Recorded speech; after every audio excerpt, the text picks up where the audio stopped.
Hello and welcome. Thanks for stopping by.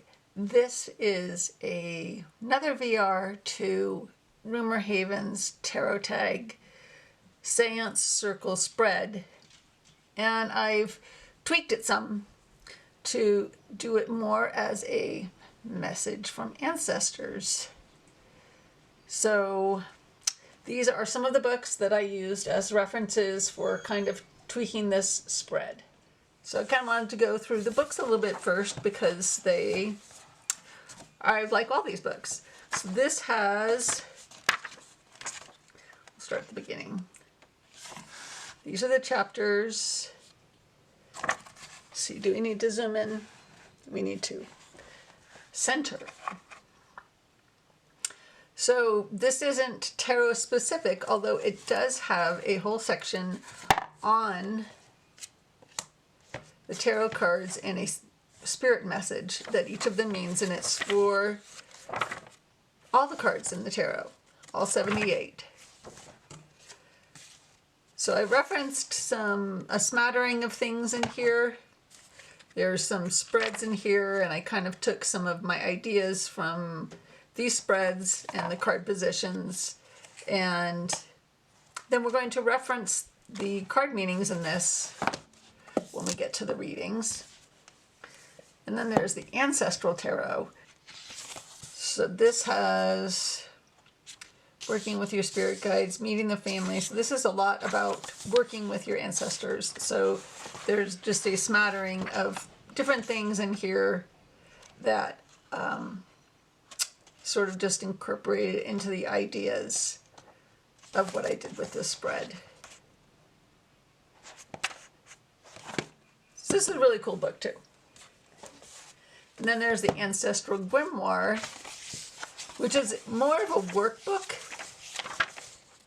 So it has different chapters and different spreads. Oh, interesting. This is Bone, Stone, and Earth Flesh.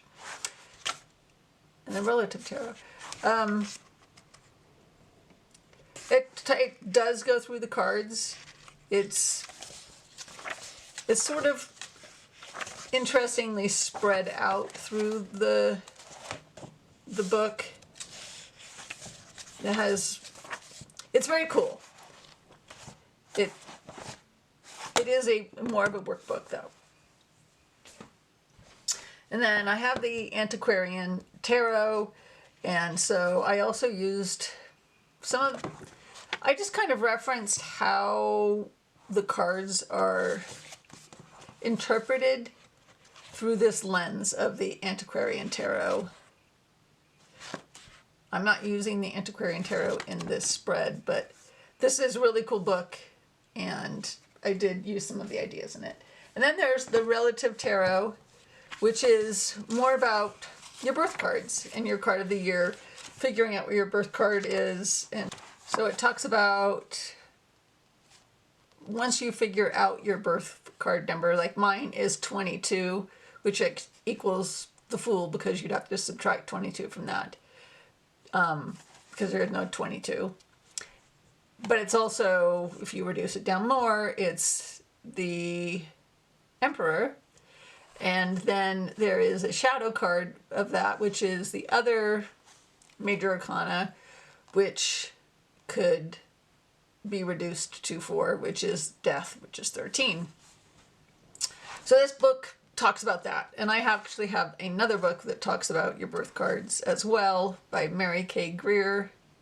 And I forgot to point out in here, there's also, in the Relative Tarot book, there's also choosing the Significator, which is one of the court cards. So it talks about the ages of each of the court cards and the gender. If you want to apply that, you don't have to. And then also, if you're using if you do know the birthday of the person that you're wanting to get a message from, then you could use the astrology and apply. In this case, they're saying it's a Gemini person, and that's an air sign, which is the Suit of Swords, and we're asking for, and we know the age of this person and we know that they are male or female, for instance. So then in this case, it could be the Queen of Swords. So, or you could just choose one that you feel represents the person you want to talk to. So it's the Archetypal Tarot by Mary K. Greer. And this talks about your constellation. So this is my constellation. And it gets into it a lot. And then you also have, talks about your minor, so the minor arcana, so all of the fours would be my minor arcana. And the reason that I'm talking about birth cards is because in this because it's a reading to get messages from our ancestors, we're going to be using significator cards for our ancestors. So I have, like I said, switched around. I've tweaked the meanings of the prompts a little bit in the original tarot tag, and I've switched around the order a little bit because I wanted to have them in groups that made sense for this reading. So the first group is to invite spirit in. We're going to start with the spirit photography prompt, and that is a photographic deck. Of course, if you don't have a photographic deck, you don't have to use a photographic deck. You are not limited in this spread in any way to needing specific kinds of decks for this, okay? So if you don't have a photographic deck and you only have one deck, just use the one deck. So there are a couple of ways you could go about doing this. But first of all, what you need to do is, so I'm using the Lost Tarot. You need to separate out the major arcana and the court cards from the rest of the deck. So now you could do this a few ways. You could to randomly speak to an ancestor. What we could do is what I'm going to do here, which is going to start with the court cards, shuffle them up, and we're going to choose a court card. I'm going to wait to flip these over until later. And then I'm going to choose a major arcana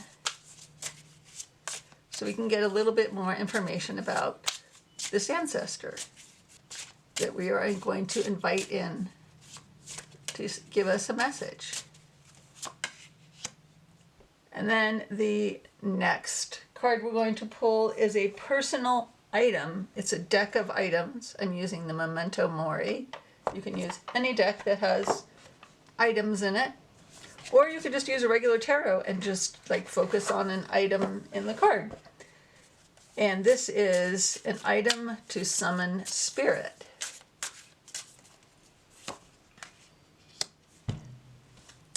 And then the third card is the Invocation. It's a spirit guide deck, and it is a card to call in the spirit, to further invite them to come and talk to us. And so for this one, I'm using the Influence of Angels Tarot. And this is a mass market deck, which is like one of the best quality mass market decks. It's also US Games. US Games is just really amazing. So this is the Invocation deck to call the spirit in.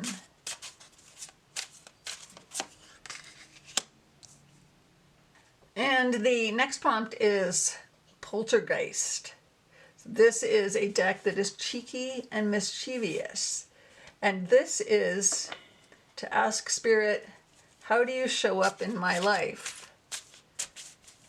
So how are they telling us that they are around? How are they letting us go? Sometimes a spirit will leave a penny around. I think it's a dime. My husband's grandmother leaves dimes around. Oh my, I'm having a hard time here. And so this is I'm using the Madame Lydia Wilhelmina. So, how do you let me know you're around? And the next prompt is the Collective Hallucination. And this is a deck that can be unreal or dreamy. In the original prompt, it was a FOMO deck, but I've changed this prompt to ask Spirit, how do they show up in my dreams or visions? So how do I know that it's you in my dream or vision? How do you show up? And this is the perfect deck for this because, I'll put that over there. So the Somnia Tarot, various characters and symbolism from my experiences with sleep paralysis are woven together to express diverse themes that appear within the tarot. Transforming my dreams into images has given me a way to therapeutically cope with a previously insurmountable condition. So, I feel like that's a good one for the Collective Hallucination. So now we've finished with the section on defining this spirit that we're going to be communicating with, and now we're going to focus on the message from Spirit, and the next card will be the Crystal Ball, and this is the focus of the message from Spirit, and I'm using the Cemetery Oracle. So what is the message from you? What is the focus of your message to me today? And the next prompt is Channeling. And this is a deck that feels inspired, and it is the message, the beginning of the message from Spirit. And I'm using the Quiet Rebel Tarot.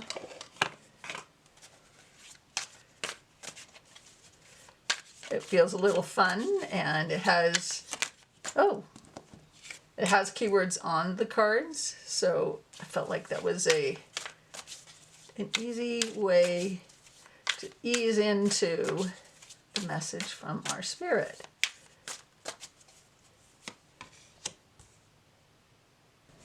And the next prompt is the Candle, and this is a shadow deck.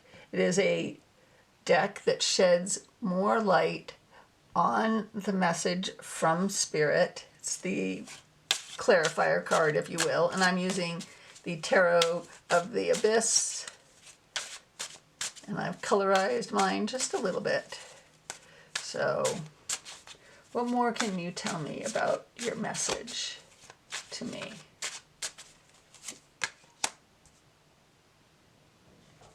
And then the ninth deck is Materialization.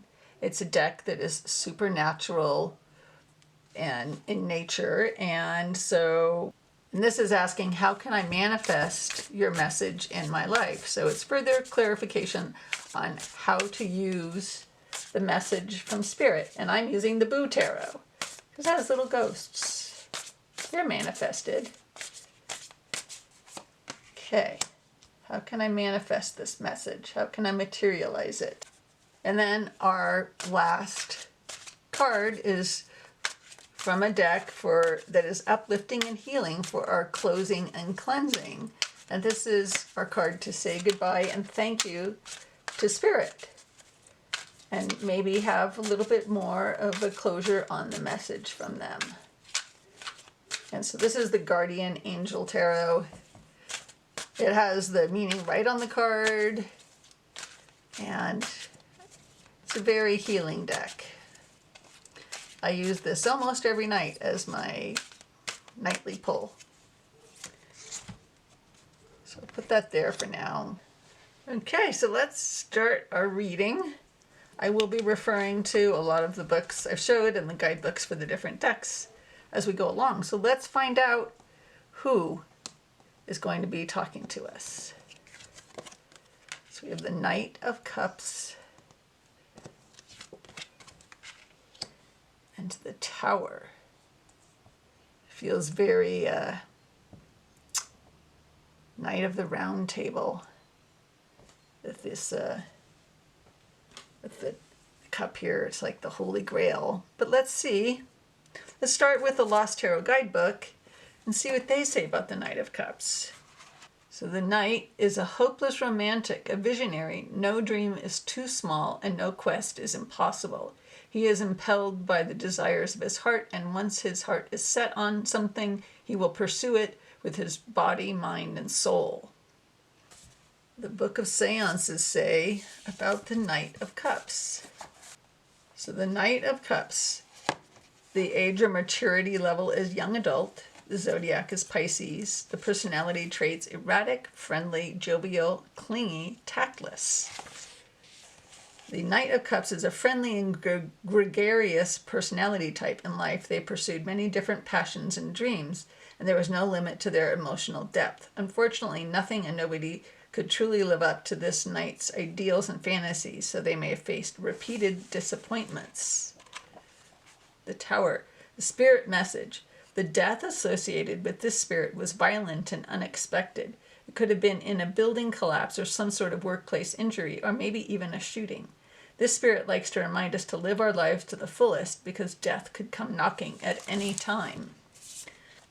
So we have someone who perhaps was pursuing something that led to their own demise. Let's have a look at the Relative Tarot and what it says about someone who would have the Tower.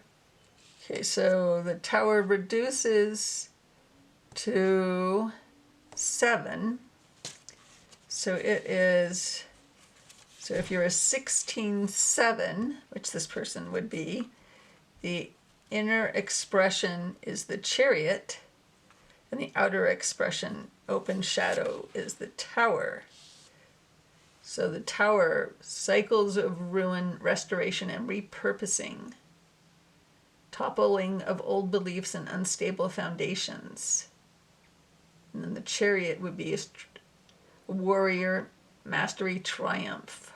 So this person appears to have been younger when they passed on, and they could have passed on in some sort of a workplace accident or a building collapse, perhaps a fire. Maybe they were a fireman. Maybe they were trying to save someone from a fire. I'm getting shades of 9/11 here. I don't know anyone who personally, I have no relatives who were involved in 9/11 as far as I know. So maybe this resonates for you. Maybe this has nothing to do with that. Maybe this is someone who was a fireman from long ago. I don't know. I that keeps coming through for me, that this person was as some sort of in some sort of profession of service to others, and they died while trying to help others, perhaps. Let's see if we can find out more information about this person. So the next one we're going to flip over is the Object, and we have remedy, the cure, a solution. And what else does it say in the little book for this? 65. Remedy, a solution to a problem, healing. The answer is yes. Maybe they were a paramedic. So now we're going to invite the spirit in with this card, and it's the Hierophant. And in this deck, all of the major arcana are represented by an angel. So let's see what the Hierophant is in this deck. Hasmo is a fire-speaking angel whose name means primordial wisdom and wonderful light. It is said that Hasmel's fiery breath burns away incorrect teachings and beliefs. On the card, Hasmel poses as a clergyman. And then this has in it an angelic message. The angelic message is, may you understand and embrace the wisdom of those who have come before you. I think that's a perfect invocation. We would like to learn from you. Okay, so our next card we're going to flip over is the Poltergeist. And this is asking, how does the spirit show up in our life? And we've got the Ten of Swords here. So let's look in this book of seances and see what it says about the Ten of Swords. The spirit message. This spirit was stabbed in the back, either literally or metaphorically. They know they should accept their circumstances, but aren't quite ready to forgive those who wronged them. While alive, they may have also been the type to drink poison and expect their enemy to die. And they aren't sure what to do now that they're the ones who are actually dead. So how do they show up? Perhaps they are a spirit who doesn't know they're dead. What else can we find out? Ten of Swords is the card that you're down so low that the only way is up. So perhaps this spirit shows up when we are down and we need to be lifted up. I kind of feel that tracks with it being the Knight of Cups. This is someone who is idealistic, someone who's a dreamer, an optimist, perhaps. So we need to learn to be more of an optimist. I don't know. But it seems like they show up when we perhaps need them most. This is Editing Sharon, and I forgot to include the how of how the spirit will show up. And given all these swords, I'm wondering if maybe they're there when you have a pain in your back or in your head, or some kind of a piercing pain, or maybe they drop a knife, or somehow a knife will show up when they're around. And this card, now we're on the Collective Hallucination. So this is, how do you show up in my dreams or visions? We have the King of Wands. So let's see what the Somnia, I don't have the big book, I just have the little white book that comes with it. Inspiration, charisma, natural leadership. The King of Wands is enchanted by an internal revelation as he sits upon his throne in contemplation. An array of candelabras casts light on the luxurious estate, offering us a voyeuristic glimpse of ingenuity and motion. A gilded salamander, representing the alchemical symbol of fire, is emblazoned on the cover of a book, which contains ancient knowledge. A powerful relationship between the King and Queen of Wands is established through shared passions and natural leadership abilities. Okay, yes, I do see probably too small with this zoomed out view, but I do see the salamander now. So how I show up in my dreams or visions as the King of Wands. Let's find out some more about the King of Wands. So let's see what the Book of Seances says about the King of Wands. So it's an older adult. The zodiac is Leo. The personality traits are proud, enthusiastic, egotistical, loyal, and warm-hearted. Like the queen of this suit, the King of Wands is a natural leader. They could captivate an audience without breaking a sweat. Fiercely loyal and protective, you could always turn to them for advice. But since they were so direct, sometimes they told you what you didn't want to hear. Okay, so they show up telling us what we need to hear, but perhaps don't want to hear, which tracks with the Ten of Swords, them showing up when we need them most, but perhaps we don't want to hear the message. But as we've learned from the Hierophant, we need to learn from the wisdom of the past. And this person perhaps does have the solution to our problems. Okay, so the picture is starting to make a lot more sense now, isn't it? So our next card is the Crystal Ball, and it's the focus of the message from Spirit. So we've moved on from understanding more about the Spirit and why they're here and who they are. to what is their message. So our crystal ball card is the Cemetery Oracle, and the card is Mad. Okay. There is no book for this. I kind of feel like this is self-explanatory, and this kind of tracks with the Ten of Swords and the King of Wands telling us what we don't want to hear when we really need to hear it, perhaps when we're mad, or perhaps the message is going to make us mad. Let's find out more. So now we've moved on to the prompt for channeling, and this is the message from Spirit. So this is the core message from Spirit, and it is the Seed Sower, which is the Page of Pentacles. So let's see in the guidebook for the Quiet Rebel what they say about the Page of Pentacles. You don't need the whole plan, just the courage to start. The first step plants the future. Honor that beginning like it matters, because it does. So the keywords are new beginnings, potential, focus, opportunity, early stages, and growth. Okay, so they're going to show up when we need them most.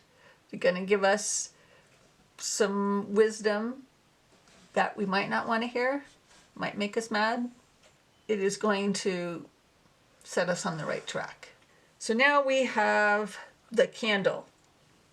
And this is a clarifier card to shed more light on the message. We've got the Two of Cups. So let's see what the guidebook for the Tarot of Abyss says about the Two of Cups. A meaningful relationship can add color to our days and light to our nights. Should you receive the Two of Cups in your reading, know that there is a strong connection forming in your life. This relationship will go beyond simple romance or quick romp. If you've had any issues with your current relationship, the Two of Cups speaks to reconciliation, or at the very least, a resolution of past issues. Is this person showing up when we are having difficulties in a relationship and they have the solution to the problem? That kind of tracks with the Knight of Cups, more about relationships. And then we have the Materialization. How can I manifest this message in my life? And we have the Death card. Okay. Well, wow. What does the Boo Tarot guidebook say about the Death card? Everything must end, and that end always leads to another beginning. This ghost shows that you are on the brink of a new step that you will have to take. Forget the past, cut connections, face the unknown and your fears to be able to continue forward and transform. The keywords are transformation, cleaning up, the end of a cycle, and the beginning of a new one. Letting go of the past, accepting the unavoidable, removing what is keeping one back. So letting go of the past, the way to manifest this message is to let go of the past.